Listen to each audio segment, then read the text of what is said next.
موضوع للنقاش، بس عاوزين نفهم بس كده حاجة مع بعض. انت دلوقتي لما هيجيلك جهاز صيانة عشان خاطر تحل مشكلة شحن او تحل ايا كان ايه هي المشكلة او ايا كان ايه هو العطل، والمشكلة دي انت ما انتش عارف تحلها وما اشتغلتش فيها قبل كده، ليه بتبقى عاوز تحاول فيها؟ ليه بتبقى عاوز تاخد اجهزة الناس وتتعلم فيها وتبوظ فيها عشان تكسب 200 جنيه 300 جنيه، ولا حتى 100 جنيه؟ ليه يا باشا؟ انت اللي ما تعرفوش ما تشتغلوش.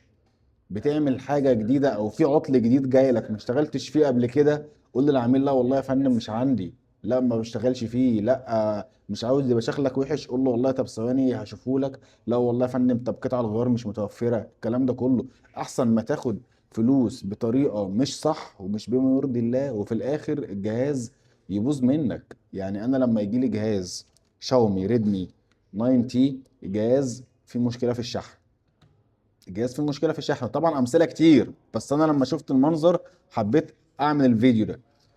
في مشكله في الشحن وراحوا لحد عمل الجهاز وبعد كده رجع تاني، فحد جابهولي عشان هو يعرفني، شوف يا خالد الجهاز ده. بفتح الجهاز لقيت المنظر ده، تعالوا كده شوف.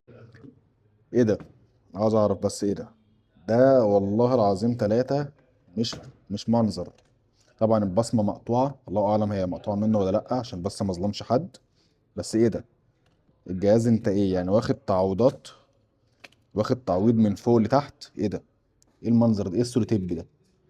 انت ايه زانق يعني الفلاتة الموصلة بالكونكتور؟ طب ما هو الكونكتور لو بايظ وانت ما بتعرفش تغيره قول مش عندي. ايه ده؟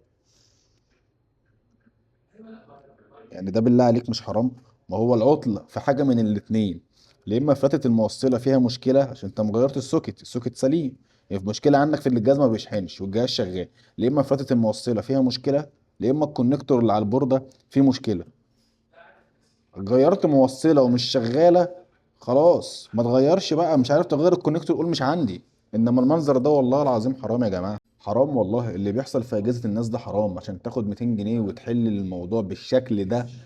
لا قول مش عندي، مش هيبقى شكلك وحش والله ولا حاجه، بالعكس ده الناس هتحترمك، اللي انت بتحاول ما تبوظش اجهزتها، الناس هتحترمك. قول مش عندي الحل.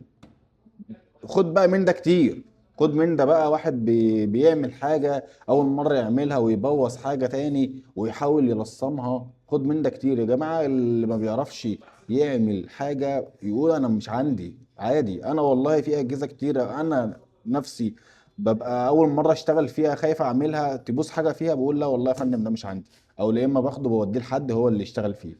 عادي يعني دي حاجة مش هتقلل منك، بالعكس الناس هتحترمك لما تلاقيك بتتعامل بما يرضي الله.